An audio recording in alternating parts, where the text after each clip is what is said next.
నమస్తే welcome to our channel. మాజీ మంత్రి ఆర్కే రోజా కాకాని గోవర్ధన్ రెడ్డి అరెస్టుపై కీలక వ్యాఖ్యలు చేశారు. మరి చంద్రబాబు నాయుడు గారు అధికారంలోకి రాకముందు ప్రజలకు మాకు అరచేతిలో వైకుంఠం చూపించారు. అధికారంలోకి వచ్చిన తర్వాత ప్రజలతో కలిపి వైసీపీ వాళ్ళకు కూడా నరకం చూపిస్తున్నారంటూ ఆమె వ్యాఖ్యానిస్తున్నారు. అసలు ఈ వ్యాఖ్యలను ఏ విధంగా చూడాలి తెలుసుకునే ప్రయత్నం చేద్దాం. దీన్ని విశ్లేషించడానికి మనతో పాటుగా ఉన్నారు సోషల్ యాక్టివిస్ట్ శ్రీలీల గారు. నమస్తే మేడం. నమస్తే అమ్మ. చంద్రబాబు నాయుడు గారు అన్ని అక్రమ అరెస్టులే చేస్తున్నారు.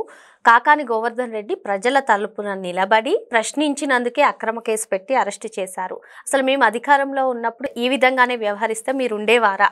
ఆర్కే రోజా చంద్రబాబు నాయుడు గారిని, కూటమి ప్రభుత్వాన్ని ప్రశ్నిస్తుంది. ఏంటిది ఈ వ్యాఖ్యలను ఏ విధంగా చూడాలో అంటారు? వైఎస్ఆర్సీపీ పార్టీ, ఆ పార్టీ నుంచి మాట్లాడే వాళ్ళు ఎవరు అంటే ఈ రోజున ప్రజలు అంటున్న మాట డాలరు పాప డైమండ్ రాణి, వీళ్ళిద్దరే మాట్లాడుతున్నారు, ఎవరు మాట్లాడట్లేదేంటని ప్రజలు కూడా అనుకుంటున్నారు.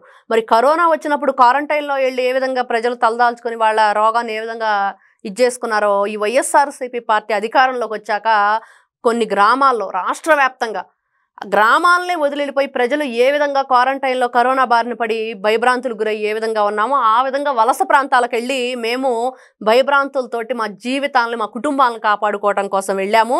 ఏమాత్రం సిగ్గు లేకుండా రజని ఏదైతే రోజా ఉందో ఏ విధంగా మాట్లాడిద్దని చెప్పి ఈ రోజున ప్రజలు మాట్లాడుతున్నారు. నిజంగా రోజా గారు ఏం మాట్లాడుతున్నారండి? మీరు మాట్లాడే మాటలకి అర్థం ఉందా? కూటమి ప్రభుత్వం ఈ రోజున అక్రమ అరెస్టులు చేస్తుందా? ఎవరిని చేస్తుంది? కాకాని గోవర్ధన్ రెడ్డి. ఆయన ఏమైనా ధర్మరాజా ఏంటి? లేకపోతే ఆయనకు సంబంధించిన ఆస్తులన్నీ కూడా ఈ రోజున ప్రజలకు పంచిపెట్టాడా? ప్రజల్ని వీళ్ళు ఏ విధంగా పరిపాలన చేశారు అనేది మనం చూసాం. 2019 నుంచి 24 కరోనా కంటే భయంకరంగా ఉంది వీళ్ళ పరిపాలన. రాష్ట్రాన్ని సర్వనాశనం చేసేసి, దోపిడీ చేసేసి ఈ రోజున కాకాని గోవర్ధన్ రెడ్డి కేవలం ఏదైతే ఓట్లకు సంబంధించి లిక్కరు పంచిపెట్టడానికి ఏం చేశాడంటే గోవా నుంచి కల్తీ మద్యం తీసుకొచ్చి ప్రజలు ఆ రోజున కొంతమంది చనిపోవటం, కొంతమంది ఆరోగ్యం చెడిపోవటం జరిగింది. మరి దానికి ఎవరు కారణం? రోజా కనిపించట్లేదా? ఇవన్నీ వినిపించట్లేదా?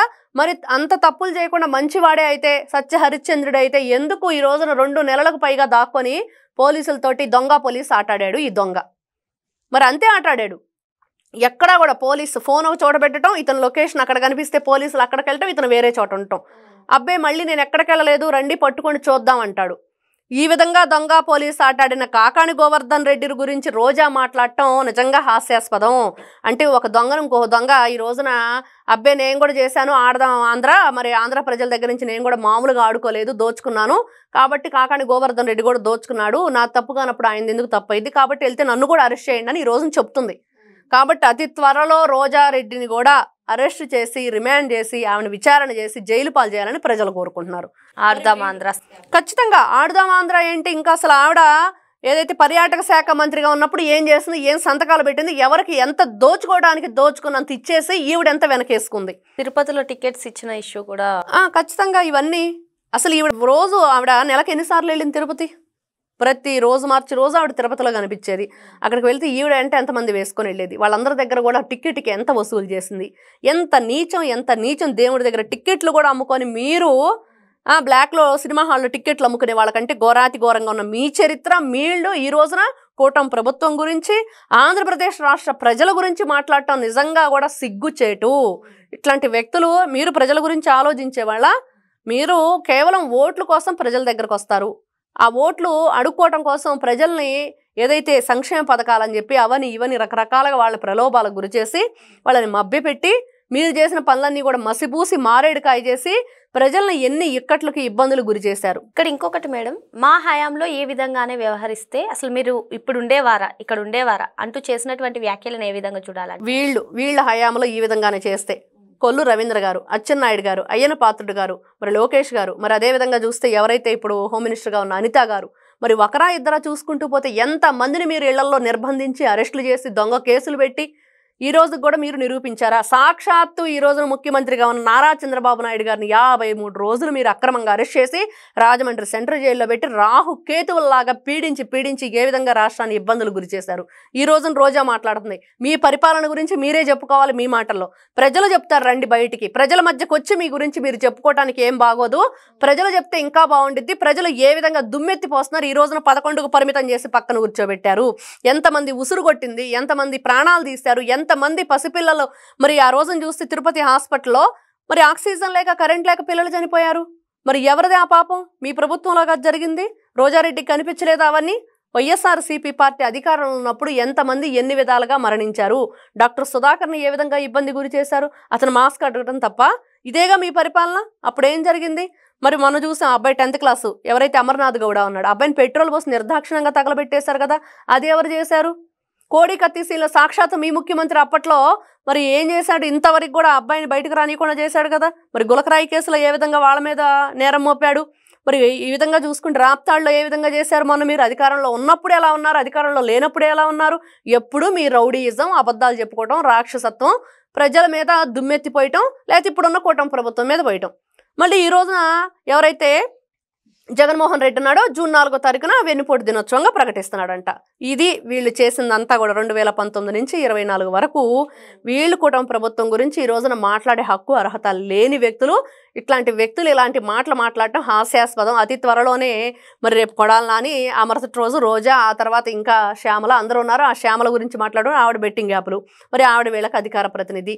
వీళ్ళు మాట్లాడే మాటలు, చేసే పనులు ఎక్కడా కూడా మనం చూస్తూ ఉంటే ఎప్పుడు రాష్ట్రానికి కానీ రాష్ట్ర ప్రజలకు కానీ ప్రయోజనకరంగా ఉన్నాయా? వీళ్ళు ఎక్కడైనా సరే వీళ్ళు అసలు అధికారంలో రావటమే కూల్చడానికి తయారయ్యారు కదా. వాళ్ళ స్టార్టింగే ప్రజావేదిక కూల్చారు. వీళ్ళు కూల్చేవాళ్లే కానీ కట్టేవాళ్ళు కాదని మనకు అర్థమైంది. వీళ్ళు మన పళ్ళెంలో భోజనం తీసుకొని తినేవాళ్లే కానీ వాళ్ళు పెట్టేవాళ్ళు కాదని అర్థం. ఎందుకంటే అన్న క్యాంటీన్లు ఆ విధంగానే ధ్వంసం చేశారు. మరి పేదవాడు 5 రూపాయలకి ఎవరైనా సరే ఎక్కడికి వెళ్ళినా 5 రూపాయలు ఇస్తే ఎవరైనా ఏమైనా పెడుతున్నారా? ఒక ఇడ్లీ కూడా రావట్లేదు కదా. అట్లాంటిది ఒక 5-6 రకాలు ఐటమ్స్ తోటి మంచిగా భోజనం పెడుతుంటే వీళ్ళ కళ్ళల్లో నిప్పులు పోస్తున్నారు. మీరు అసలు ఈ ఒక్క విషయం చాలు, మిగతావన్నీ తీసేసిన అన్నా క్యాంటీన్ని తీసేసిన దౌర్భాగ్య పరిస్థితి మీ ప్రభుత్వంలో జరిగింది. ఇక్కడ ఇంకొకటి మేడం, అధికారంలోకి రాకముందు ప్రజలకు అందరికీ కూడా అరచేతిలో వైకుంఠం చూపించారు చంద్రబాబు నాయుడు గారు. అధికారంలోకి వచ్చిన వెంటనే నరకం చూపిస్తున్నారు ప్రజలకు, మాకు కూడా అని చెప్పి రోజా గారు అంటున్నారు. మరి ప్రజలు ఎక్కడైనా సరే ఆ విధంగా భావిస్తున్నారా? ఎక్కడ భావించట్లేదు. ఎవ్వరు కూడా ఈ రోజున మాకు ఇది జరిగిందని, ఈ రోజున పొగాకు ధర చూసాం 12,000 రూపాయలకు తక్కువ కింటా కొనటానికి వీల్లేదని చెప్పి చంద్రబాబు నాయుడు గారు ఆదేశాలు జారీ చేశారు. ఎక్కడ రైతులకు కూడా ఇబ్బంది కలగకూడదు, వాళ్ళు 6 కాలం పండించిన పంట అమ్ముకుని ఆ డబ్బులు చూసుకుంటేనే వాళ్ళకి ఆనందం, కాబట్టి రైతు కంట కన్నీరు పెట్టడానికి వీల్లేదని చెప్పేసి ఈ రోజున చర్యలు తీసుకోవడం జరిగింది. ఎక్కడ ఎటువైపు చూసుకున్న రాష్ట్రంలో ఈ రోజున సూపర్ 6 అనేవి అమల్లోకి వచ్చేసినాయి. అన్నీ ఆల్మోస్ట్ ఇప్పుడు చూసాం. 3 సిలిండర్లు అంటే సిలిండర్ కొన్నప్పుడే కాదు, మీరు ఎప్పుడైనా తీసుకోండి, మొత్తం డబ్బులు ఇప్పుడే ఇచ్చేస్తామని చెప్పారు. మరి ఈ సంవత్సరం మొత్తం మీరు ఎప్పుడైనా 3 సిలిండర్లు తీసుకున్నా ఒక్కసారిగా వాళ్ళ అకౌంట్లో 3 సిలిండర్లకు అమౌంట్ ఒకేసారి వేయటం. మరి రేపు ఆగస్టులో ఆడవాళ్ళకి ఫ్రీ బస్ స్త్రీలకు వస్తుంది. మరి తల్లికి వందనం 12వ తారీఖు రేపు జూను ఏదైతే స్కూల్స్ రీఓపెనింగ్ అయ్యి వీళ్ళకి అకాడమిక్ ఇయర్ స్టార్ట్ అవ్వగానే పిల్లలకి అది వచ్చేస్తుంది, అన్నదాత సుఖీభవ. రైతు రేపు మరి ఆగస్టు కల్లా విత్తనాలు వేసి మొక్కలు పెట్టుకుంటారు. మరి దానికి కూడా వాళ్ళకు కూడా అన్నదాత సుఖీభవ డబ్బులు అయిపోతున్నారు. ప్రతి ఒక్కటి ఎక్కడ ఈ రోజున యువతకు ఉద్యోగాలు కానివ్వండి, డిఎస్సి కానివ్వండి, ఎవరిని ఏపీపీఎస్సీ ఎగ్జామ్ పేపర్లో కారు డ్రైవర్లు దిచ్చిన జగన్మోహన్ రెడ్డి అంత దౌర్భాగ్యుడు ఇంకోటి ఉన్నాడా? ఈ రోజున ఈవిడ మాట్లాడుతుంది కూటమి ప్రభుత్వం గురించి, ప్రజల గురించి, ప్రజాక్షేమం గురించి. అమ్మా రోజారెడ్డి గారు, మీరు మాట్లాడేటప్పుడు ఒకసారి మీ జగన్మోహన్ రెడ్డి గారి దగ్గర కూర్చొని చేసిన పాపాలన్నీ స్క్రీన్ వేసుకొని చూడండి, మీకు అర్థమవుతుంది ఎన్ని విధాలుగా ఎవరిని వీళ్ళని కాదు ఎటువంటి. మొన్న చూసాం కూటమి ప్రభుత్వం అధికారంలోకి వచ్చా ముసలాళ్ళ మంచాల మీద వేసుకొని వాళ్ళని చంపేసి మరి ఇళ్ల దగ్గరికి మేమైతే ఏదైతే వాలంటీర్లు పెట్టి ఇంటికి పంపించాను డబ్బులు, కూటమి ప్రభుత్వం అలా చేయట్లేదు అందుకనే చనిపోయారని చెప్పేసి ఎంత డ్రామా క్రియేట్ చేశారు. వీళ్ళు మాట్లాడుతున్నారు ప్రజల క్షేమం గురించి. ఒకటా రెండా చెప్పుకుంటూ పోతే మీ పాపాల చిట్టా చాలా ఉంది. కాబట్టి అతి త్వరలోనే శ్రీకృష్ణ జన్మస్థానం రెడీగా ఉంది. వీళ్ళందరూ కూడా ఈ రోజున ఏం పిచ్చి మాటలు మాట్లాడుతున్నారో, పిచ్చి ప్రేలాపన చేస్తున్నారో ఇవన్నీ కూడా సంధి ప్రేలాపన. కాబట్టి వీళ్ళు అతి త్వరలోనే జైలుకి వెళ్ళటం ఖాయం. వీళ్ళు ఎప్పుడు కూడా వీళ్ళు తప్పులు చేయటం, ఎదుటి వాళ్ళ గురించి తప్పుగా మాట్లాడటం, ఇదే మనం చూస్తున్నాం. వీళ్ళకి వెన్నతో పెట్టిన విద్య వీళ్ళ పార్టీలో. కాబట్టి వైఎస్ఆర్సీపీ పార్టీకి సంబంధించిన ఎవరైనా ఇలానే మాట్లాడతారు. సాక్షాత్తు వాళ్ళ ఏదైతే అధినేత జగన్మోహన్ రెడ్డితో సహా వాళ్ళ స్క్రిప్ట్ రైటింగ్ చూసాం మొన్న. ఇదిగో నేను విజయవాడలోనే ఉన్నాను, 2 అరెస్ట్ చేయండి అన్నాడు, సాయంత్రానికి బెంగళూరు వెళ్ళిపోయాడు. ఈయన మాట్లాడతాడు మీడియా సమావేశం పెట్టి. మరి ఇట్లాంటి వ్యక్తులు మాట్లాడే మాటలు చేసే పనులకు సంబంధం ఉండదు. కాబట్టి వీళ్ళంతా కూడా ఎదుటి వారి మీద బురద జల్లటమే కానీ వాళ్ళ ఒంటి మీద ఉన్న బురదను కడుక్కోవడానికి ప్రయత్నం చెయ్యరు. ఇదైతే మనం ఖచ్చితంగా చెప్పుకోవచ్చు. Thank you madam. నమస్తే.